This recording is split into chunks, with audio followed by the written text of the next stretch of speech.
우리나라뿐만 아니라 사람들이 많이 찾아가는 이 세계 유명지에 가다 보면 이 공통점으로 이렇게 한 가지를 발견할 수가 있는데요. 그것은 그 사람들의 이름이 곳곳에 기록이 되어 있다라는 것입니다. 연인의 이름이나 아니면 개인의 이름들이 이곳저곳에 빼곡하게 낙서처럼 이렇게 기록이 되어 있는데요. 재미있는 사실은 아주 유명한 관광지에 새겨진 이름들이지만, 그러나 우리는 그 이름의 주인이 누구인지, 그리고 그분이 어떤 삶을 살았는지, 직업이 무엇인지를 우리는 알 수가 없다라는 것입니다. 코로나가 이렇게 지속되면서 우리에게 생긴 하나의 습관이 있는데요. 그것은 우리가 가는 곳곳마다 우리의 이름을 남겨야 한다라는 사실입니다. 나보다 먼저 오신 분들의 이름이 적혀 있지만 우리는 그들의 이름을 보면서 그분들이 누구인지는 알지 못한다라는 것이죠. 왜냐하면 이름만으로 그 사람을 알 수 없기 때문입니다.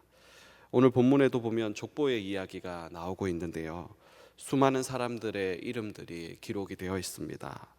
그렇지만 이 많은 사람들이 누구인지를 우리는 오늘 본문에서 자세히 알 수가 없습니다.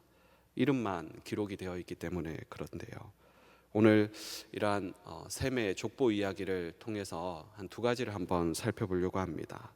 먼저는 성도는 간증을 남기는 삶을 살아야 한다라는 것입니다. 호랑이는 살아서 가죽을 남기고 사람은 죽어서 이름을 남기고 성도는 죽어서 간증을 남긴다라는 이러한 말이 있습니다. 오늘 본문의 족보 이야기를 보면 새로운 인류의 조상인 이 노아의 세 아들 가운데 셈의 이야기가 오늘 셈의 족보가 소개되고 있습니다. 500년, 430년, 400년, 209년, 지금으로서는 상상할 수도 없는 오랜 시간 동안 이들이 살았다라고 우리는 알 수가 있는데요. 오늘날 과학이 발달하고 삶의 질이 좋아진 이러한 현대 사회에서도 이 장수는 큰 축복입니다. 여러분 모두가 건강하게 장수하시기를 주님의 이름으로 축복합니다. 오늘날에는 상상할 수 없을 정도로 이렇게 오래 살았던 이들의 이름이 오늘 본문에 기록되고 있지만, 그러나 뭔가 좀 아쉽습니다. 400년, 500년이라는 그 시간, 아주 긴 시간을 이렇게 살았는데 그들을 소개하고 있는 이 수식어가 너무나 간단하기 때문에 그렇습니다. 누구를 낳고 그리고 몇 세를 지내면서 자녀를 낳았다라는 이러한 동일한 문장이 반복이 되어집니다. 그들이 어떻게 무엇을 하면서 살았는지에 대한 그러한 언급은 찾아볼 수가 없습니다. 600년을 살았던 이 셈의 이야기나 그리고 148년을 살았던 이 나홀도 이 성경이 기록하기를 누구를 낳고 몇 년을 이렇게 살았다라는 것이 끝이다라는 것이죠. 이것을 보면서 우리는 기억해야 할 것이 있습니다. 그것은 하나님이 기억하시는 사람이 되어야 한다라는 것이죠. 사람들이 나를 어떻게 평가할까? 그리고 사람들의 시선을 이렇게 생각하며 살아가기보다는 하나님이 기억하시는 사람이 되어야 한다라는 것입니다. 아무리 이 땅에서 위대한 일을 이렇게 하고 높은 명예나 그러한 권력을 가진 사람들의 이름도 영원하지가 못합니다. 우리가 살고 있는 이 시대에서 불과 100년의 시간을 뒤돌아봐도 수많은 사람들이 있습니다. 그렇지만 우리가 기억하는 사람은 얼마 되지 못한다라는 것이죠. 신약 성경에 보면 예수님께서 기억하라라고 한 사람이 등장합니다. 이 마가복음 14장의 말씀에 보면 예수님께서 베다니 나병 환자 이 시몬의 집에서 잔치가 식사 자리가 있을 때에 이 한 여자였던 이 나사로의 누이였던 이 마리아가 예수님께 매우 값진 항류한 옥합을 가지고 와서 깨트려서 예수님의 머리에 붓는 그러한 장면이 나옵니다. 이를 본 많은 사람들은 이 여자가 이 값비싼 이 항류 옥합을 깨트려 예수님께 쏟아 붓는 것을 보면서 허비한다, 낭비한다라고 이렇게 생각을 했습니다. 그러나 예수님께서는 그 여인에 대해서 어떻게 말씀하시냐 하면 그는 힘을 다하여 내 몸에 향유를 부어 내 장례를 미리 준비하였느니라 라고 말씀합니다. 그러면서 예수님께서는 온 천하에 어디서든지 이 복음이 전파되는 곳에는 이 여자가 행한 일도 말하여 그를 기억하리라 라고 이렇게 말씀하고 있습니다. 고린도전서 15장 58절 말씀에 보면 그러므로 내 사랑하는 형제들아 견실하며 흔들리지 말고 항상 주의 일에 더욱 힘쓰는 자들이 되라. 이는 너희 수고가 주 안에서 헛되지 않은 줄 알미니라 라고 말씀하고 있습니다. 우리는 먹든지 마시든지 무엇을 하든지 다 하나님의 영광을 위하여 살아가는 자들이 되어야 한다라는 것이죠. 사랑하는 성도 여러분, 우리의 눈물과 그리고 희생과 우리의 헌신을 하나님께서 기억하신다라는 사실을 믿으시기를 바랍니다. 좀 더 힘을 내시고 그리고 기쁨으로 힘써 감당하시기를 주님의 이름으로 축복합니다.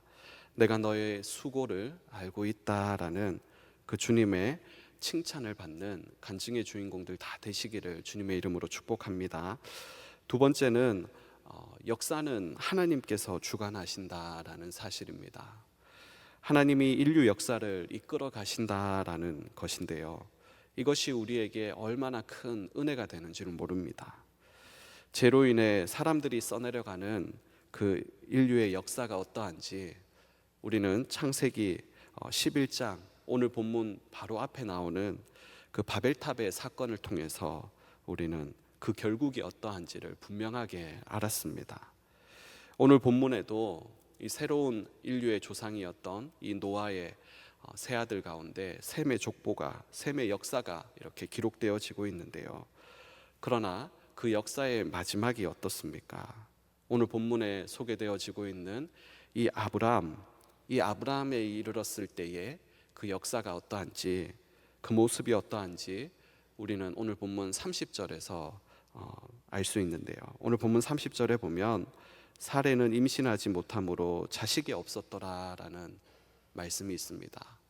창세기 오늘 11장에 반복되어 계속 나오는 말씀이 낳았더라라는 이러한 말씀인데, 오늘 유일하게 임신하지 못함으로 자식이 없었더라라는 말씀이 이 셈의 족보, 셈의 역사가 마지막을 향하고 있는 이 아브라함에게 이르렀을 때에 그의 암울한 현실을 우리에게 보여주고 있습니다.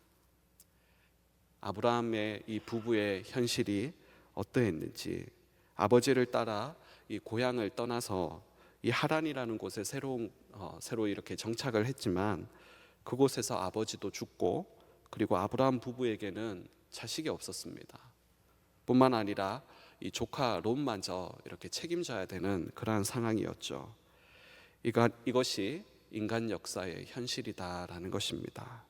절망과 아픔과 슬픔의 모습이다라는 것이죠. 그러나 역사를 주관하시는 그 하나님께서 우리의 인생에 개입하시면 그 하나님께서 이 아브라함의 인생에 개입하시니 이 암울했던 아브라함의 인생이 바뀌기 시작했다라는 것을 우리는 알 수 있습니다. 그저 그런 인생이었던 이 아브라함에게 이 하나님의 은혜가 임하니 새로운 역사가 쓰여지기 시작했다라는 것이죠. 사랑하는 성도 여러분, 그저 그런 우리의 인생 가운데 역사를 주관하시는 그 하나님의 손길이, 그리고 하나님의 은혜가 임하게 되면 기적이 일어나는 줄로 믿습니다. 눈에 보이지는 않지만 이러한 하나님의 보이지 않는 손길이 저와 여러분의 인생 가운데, 우리의 자녀들 가운데 함께 하시기를 주님의 이름으로 축복합니다. 말씀을 맺겠습니다. 누구에게나 인생은 영원하지가 않습니다. 하나님께서 정한 때를 우리는 살아갑니다. 정해진 인생에서 나의 역사를 쓰는 자들에게는 소망이 없음을 우리는 알 수 있습니다. 역사의 주관자가 되시는 그런 하나님의 은혜가 우리의 삶 가운데 임하게 될 때 우리의 삶은 더 이상 죄가 아닌 간증거리가 넘쳐나게 되고, 하나님께 심판받을 그러한 죄인이 아닌 하나님께서 기억하시는 사람이 될 수 있습니다. 잠언서 3장 6절 말씀에 너는 범사에 그를 인정하라. 그리하면 내 길을 지도하시리라 라고 말씀하고 있습니다. 짧은 인간의 지혜로 살아가는 그러한 삶이 아니라 모든 삶의 결정권을 역사의 주관자가 되시는 그런 하나님께 내어드리며 살아가는 저와 여러분의 복된 삶이 되시기를 주님의 이름으로 축원드립니다. 아멘. 하나님, 오늘도 우리의 삶에 하나님의 은혜가 필요합니다. 하나님의 손길이 필요합니다. 하나님, 우리의 삶 가운데, 우리의 인생 가운데 하나님 간섭하여 주시고 개입하여 주시옵소서. 나의 역사가 아닌 하나님께서 써내려 가시는 그러한 삶이 되게 하여 주시옵소서.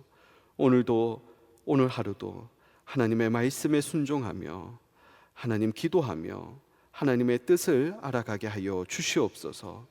이 마지막 시대에 세우신 우리 포도원 교회가 건강한 교회로 이 시대의 구원의 방주의 사명을 감당하는 교회가 되게 하여 주시옵소서. 하나님의 기쁨이 되게 하여 주시옵소서. 특별히 세우신 담임 목사님 사역 위에 성령으로 기름 부으시고 영육간의 강건함으로 하나님 붙드셔서 이 마지막 때에 하나님 귀하게 들어 사용하시는 아버지 귀한 목사님으로 삼아 주시옵소서. 특별히 아버지 하나님 성도님들의 가정과 자녀들과 일터와 사업장 위에 하나님의 손길이 하나님의 은혜가 더하여지게 하여 주시옵소서. 이 나라와 세우신 위정자들 위에 하나님 은혜를 베푸셔서 하나님이 기뻐하시는 아버지 그러한 조국 대한민국 되게 하여 주시옵소서. 이 마지막 때에 아버지 하나님 열방을 향하여서 복음을 전파하는 아버지 하나님 제사장의 사명을 감당하는 쓰임받는 조국 대한민국 삼아 주시옵소서. 이 땅에 아버지 하나님이 가증히 여기시는 모든 악법과 하나님이 싫어하시는 모든 아버지 죄악들을 회개하며 돌이키며 다시 한번 아버지 하나님 주의 은혜를 구하며 나아갈 때에 이 나라 이 민족 위에 하나님 긍휼을 베풀어 주시옵소서. 북녘 땅에 있는 아버지 하나님 동포들 위에도 하나님 은혜를 베풀어 주시고 특별히 남북이 복음으로 평화 통일을 이룰 수 있도록 은혜 위에 은혜를 더하여 주시옵소서. 특별히 세계 곳곳에 아버지 하나님 생명 걸고 복음을 전하고 계시는 선교사님들 사역 위에 하나님의 나라가 임하게 하여 주시옵소서. 성령의 능력으로 하나님 함께하여 주시옵소서. 오늘도 아버지 하나님 주의 전에 나오며 귀한 예물을 주님 앞에 올려드리오니 드린 손길마다 함께 올려드린 간절한 기도의 제목 위에 하나님 은혜를 더하여 주시옵소서.